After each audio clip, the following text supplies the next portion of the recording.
శుభోదయం. శుక్లాంబరధరం విష్ణుం శశివర్ణం చతుర్భుజం ప్రసన్నవదనం ధ్యాయే సర్వవిఘ్నోపశాంతయే.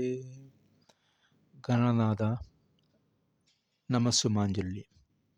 ఈనాటి భగవద్గీత గీతా పఠనానికి నిరాటంకంగా దిగ్విజయంగా కొనసాగిస్తున్నందుకు మా నమస్సుమాంజలి తెలియజేస్తూ ఈరోజు 4వ అధ్యాయం ధ్యానయోగం ఆరో అధ్యాయం ధ్యానయోగం నుంచి 7వ శ్లోకం నుంచి 12వ శ్లోకం వరకు ఈ వీడియోలో చదివి వాటి యొక్క తాత్పర్యము తెలుగులోని ఇంగ్లీష్లోను కూడా తెలుసుకుంటాం. మొదటగా 7వ శ్లోకం ఈ విధంగా ఉంది. జితాత్మనః ప్రశాంతస్య పరమాత్మా సమాహితః శీతోష్ణ సుఖదుఃఖేషు తథా మానాపమానయోః. ఈ 7వ శ్లోకం యొక్క తాత్పర్యం మనం ఈ విధంగా చదువుకోవచ్చు. మనస్సును జయించినవాడు శాంతిని పొంది ఉండుటచే పరమాత్మను అదివరకే చేరినట్టి వాడగును. అట్టివానికి సుఖ దుఃఖములు శీతోష్ణములు మానాపమానాలు అన్నీ సమానమై ఉండును అని మనం దీని యొక్క తాత్పర్యం 7వ శ్లోకం నుంచి 4వ అధ్యాయం ధ్యాన యోగం నుంచి మనం తెలుసుకోవచ్చును. If you look at that the today's video from 7 to 12 verses of the chapter 6 Dhyana Yogam from Bhagavad Gita. These verses, Lord Krishna describes the qualities of a person who has conquered their mind and provides the specific practical instructions for setting up a place for meditation. With this reference and 7th verse from the chapter 6 implies that for one who has conquered the mind, the super soul is already reached, for he has attained tranquility. To such man, happiness and distress, heat and cold, honor and dishonor are all these the same. That is the implicit meaning given for the verse 7 of the chapter 6 Dhyana Yogam from Bhagavad Gita. తర్వాత మనం 8వ శ్లోకం చదివి దాని యొక్క తాత్పర్యం తెలుసుకుందాం. 8వ శ్లోకం ఏం చెప్తుందంటే, జ్ఞాన విజ్ఞాన తృపాత్మా కూటోస్థో విజయేంద్రియః యుక్త ఇత్యుచ్యతే యోగి సమాలోష్టాశాయమకాంచనః. 8వ శ్లోకం ఏం చెప్తుందంటే, మనం 8వ శ్లోకం యొక్క తాత్పర్యం ఈ విధంగా చదువుకోవచ్చు. మానవుడు తాను పొందినటువంటి జ్ఞాన విజ్ఞానముల ప్రభావంచే పూర్తిగా సంతృప్తి చెందినప్పుడు ఆత్మానుభూతిలో స్థిరత్వమును పొందినట్టివాడిగాను చెప్పబడేది యోగి అనబడును.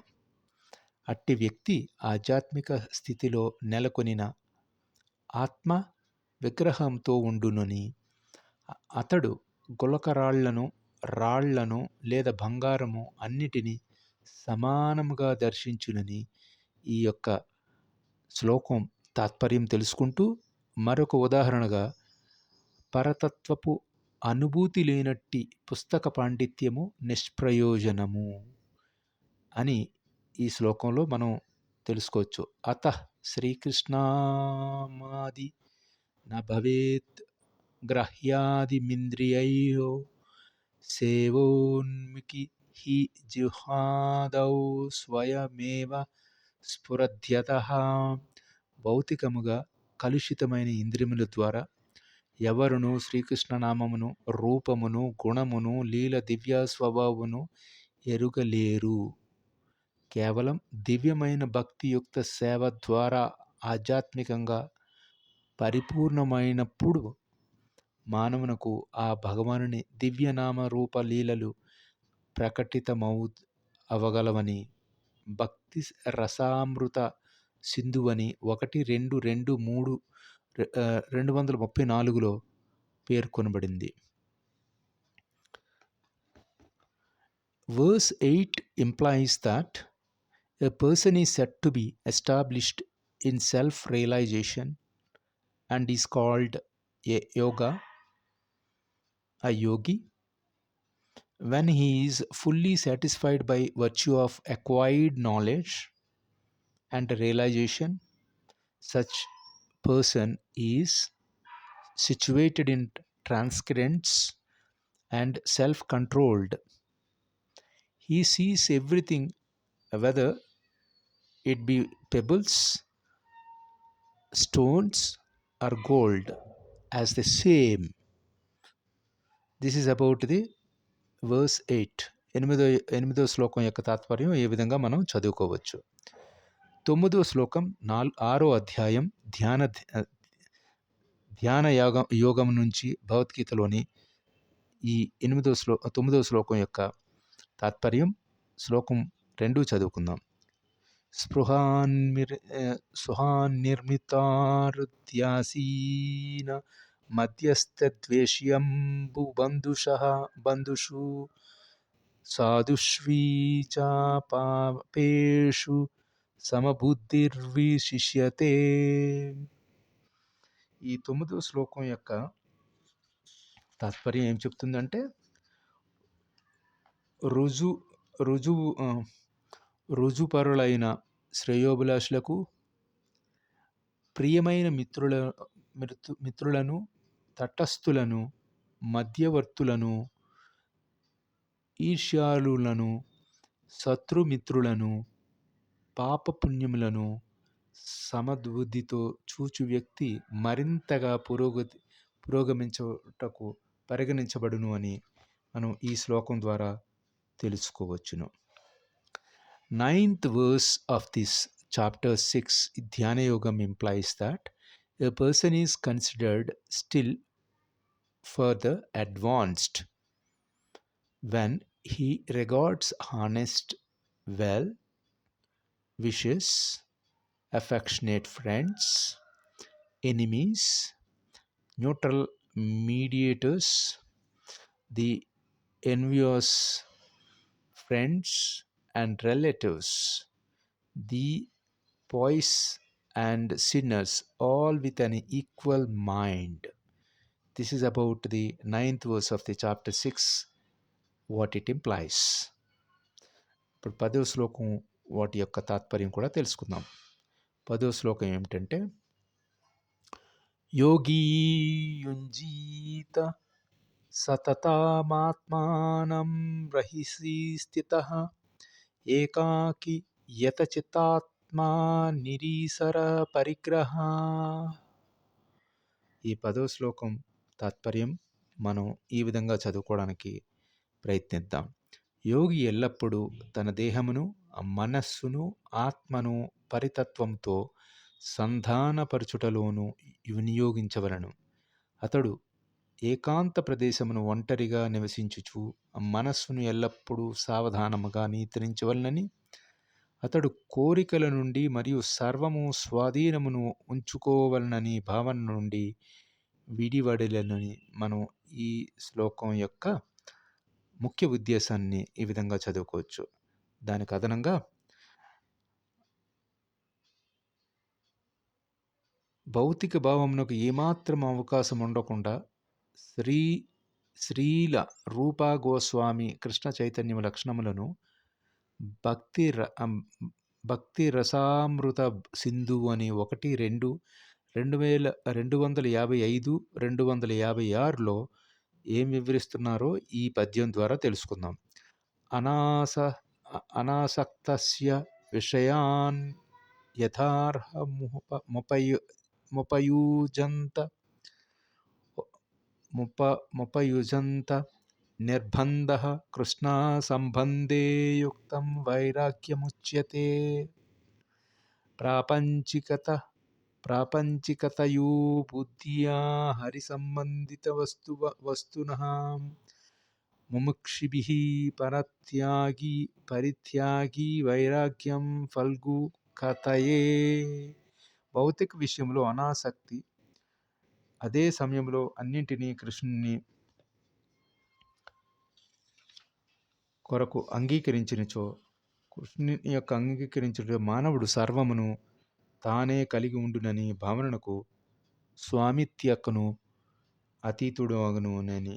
ఇది అలా కాకుండా కృష్ణునితో వాటికి గల సంబంధం గూర్చి ఎరుగక సర్వమును త్యజించువాడు వైరాగ్యములో పరిపూర్ణమును సాధించలేడు అని ఈ సందర్భంగా మనం వీటిని అర్థం చేసుకోవచ్చు. The 10th verse, it implies that a transcendentalist should always engage his body, mind and self in the relationship with the Supreme. He should live alone in a scheduled place and should always carefully control his mind. He should be free from desires and the feelings of possessiveness. This is about the 10th verse of chapter 6 ధ్యాన యోగం. ఇప్పుడు మనం 11, 12 శ్లోకాలు రెండు కలిపి చదువుకొని వాటి యొక్క తాత్పర్యం 6వ అధ్యాయం ధ్యాన యోగం నుంచి భగవద్గీతలో భాగంగా మనం చదువుకుందాం. మొదటగా 11, 12 శ్లోకాలు. శుచౌ దేశే ప్రతిష్ఠాప్య స్థిర మానసమానత్మః నాత్యుచ్యతంత్రం నాతి నీచం చైలాజినకుస్తోత్రం తతైగ్రాహం మనః కృత్వా యథా చిత్తేంద్రియక్రియః ఉపవిశ్యాసనే యుంజ్యోద్యోగాత్మాని విసిద్ధతే. ఈ 11, 12 శ్లోకాల యొక్క తాత్పర్యం ఏమిటంటే, యోగాభ్యాసం కొరకు యోగి ఏకాంత ప్రదేశమును కేకి నేలపై కుశగ్రాసమును పరిచి దానిని లేడి చర్మము మరియు మృదువైన వస్త్రముతో కప్పవలను. అట్టి ఆసనం మిక్కిలి ఎత్తు మిక్కిలి పల్లము లేకుండా పవిత్ర స్థానమును ఏర్పరచుకోవలనని. పిమ్మట యోగి దానిపై స్థిరముగా కూర్చుని తన మనోఇంద్రియ కలాపములను నిగ్రహించి మనస్సును ఒకే లక్ష్యముగా ఏకాగ్రహపరిచి హృదయ శుద్ధి కొరకు యోగమును అభ్యసించవలనని. శుచౌదేశే అనే పదము ఇక్కడ తీర్థ ప్రదేశములకు సూచించును. భారతదేశంలో ధ్యాన యోగులు లేక భక్తి గృహములను విడిచి గంగా, యమున వంటి పవిత్ర నదులు ప్రవహించు ప్రయాగ, మధుర, బృందావనం, ఋషికేశం, హరిద్వారం వంటి పుణ్య ప్రదేశములు చేరుకుని అక్కడ ఏకాంతముగా యోగమును అభ్యసించుదురని. కానీ అన్ని వేళలా అట్లు అందరికీ, ముఖ్యంగా పాశ్చాత్య దేశవాసులకు సాధ్యపడదు. అదేవిధంగా ఈ కలియుగంలో భగవన్నామ సంకీర్తనయే ఆత్మానుభూతికి అత్యున్నతమైన సాధన మార్గమని బృహన్నారదీయ పురాణంలో చెప్పబడింది. హరేర్నామైన కేవలం కలౌ నాస్త్యేవ గతిరస్యదా.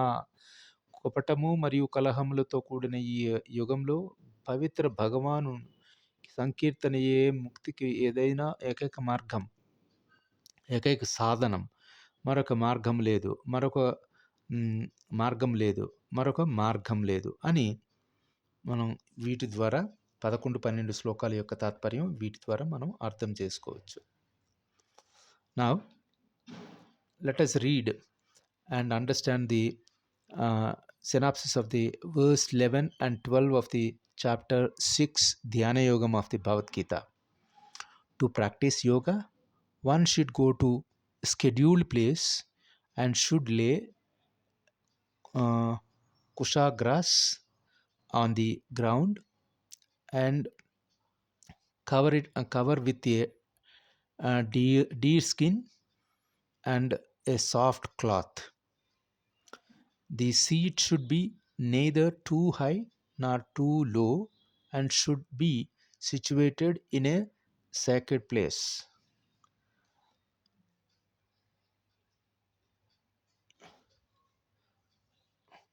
The yogi should then sit on it very firmly, and family yoga to purify the heart by controlling his mind, senses, and activities and fixing the mind on one point. With this, we read the chapter 6 from 7 to 12 verses.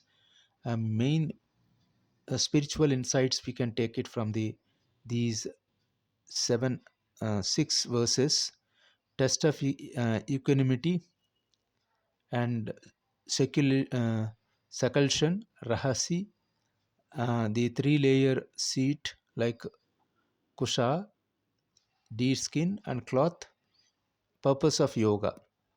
These things discussed in this 7 to 12 verses of the chapter 6 ధ్యాన యోగం. ఇంతటితో మనం 7 నుంచి 12 వరకు మనం చదువుకున్న ఈ శ్లోకాల ద్వారా మనం ధ్యాన యోగంలో వీటి యొక్క సారాంశం, తాత్పర్యం మనం తెలుసుకోవడం ఇంగ్లీష్లోని తెలుగులోని జరిగింది. ఇంతటితో మనం ఈ వీడియోని మనం స్వస్తి పలికి సర్వే జనా సుఖినో భవంతు, సమస్త సమ్మంగళాని సంతో, అసతో మా సద్గమయ, తమసో మా జ్యోతిర్గమయ, మృత్యోర్మామృతంగమయ. ఓం